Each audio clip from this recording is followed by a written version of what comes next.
No, I'm not a writer. Okay. Hi friends, I'm Jami, Amerine, and this is Sacred Seconds. So I have a word for you today about forgiveness. Hi Twitch.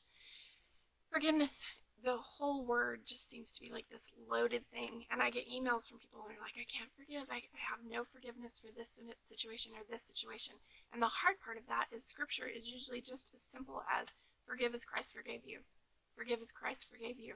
And I always think, I can't, because I'm not this little woodland forest bunny hopping through the woods with all goodness and kindness.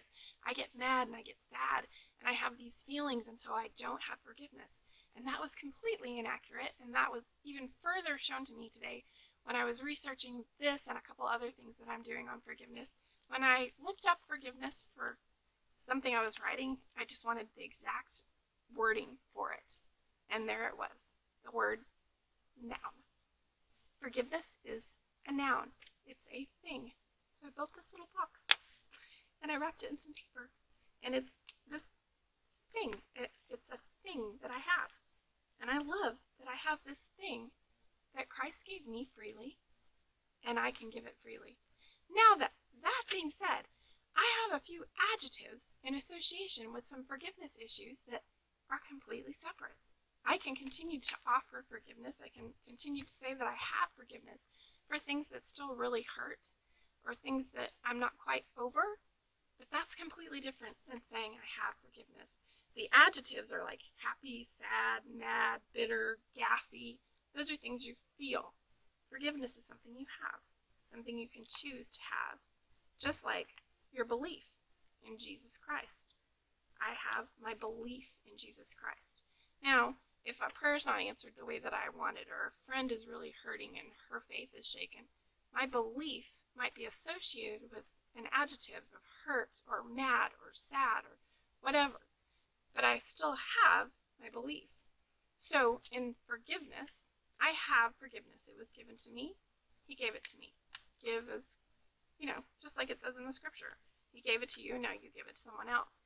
But actually, I could still have some things that bubble up in regards to that. Someone took something from me that was important or lied about me, and I'm hurt by that. God is asking me to say, I have forgiveness. I have forgiveness. I have forgiveness. I also may have a day where I get in the bathtub and eat Cheetos and cry and am heartbroken and devastated. However, I can still have my emotions, those adjectives that describe me in those moments, and still be able to hold on to this thing I have called forgiveness.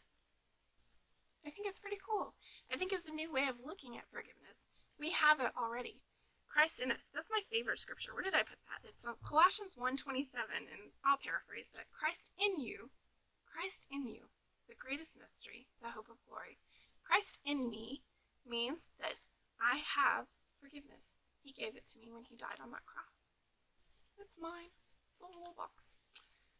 I have my belief. I have these things that he gave, that he died once and for all, so that I would have these things. It doesn't stop me from having all the emotions associated with that. So say I go tonight as a believer and I have my belief, say this is now my belief, and I take it with me to church, and there's a beautiful sermon, and I cry and carry on, and I move to my knees. I feel joy. I feel all these things I feel are those adjectives. I have my belief. Or a prayer isn't answered, or a friend's prayer is not answered, and all of a sudden I feel sad. I still have the belief. So is it diagramming sentences? Oh my gosh, I thought I would never have to do that again, but it really is. The subject part of that sentence. I have forgiveness. And some days I might feel happy, sad, mad, bitter, angry, murderous, gassy. Those are adjectives. But I have forgiveness. And just as it was given to me with simply a yes, I can also say I have that for those who have trespassed against me. And it's actually pretty simple. It doesn't necessarily change in the moment, but actually knowing that you have it, it's yours. It's yours to give, it's yours to hang on to, it's your thing, bought and paid for on the cross, separates the thing from the adjectives that sometimes describe the behavior of the walking wounded. I think it's pretty cool. And I think Jesus is pretty cool. And I really like you. And I'm really sorry I have not been here in forever. Oh my gosh, we've had a crazy year. But I'm back. I have this super cute little studio, and I have lots more to talk to you about forgiveness and a wealth of other things. But until then, Jesus be all over you, friend. I'll see you next time.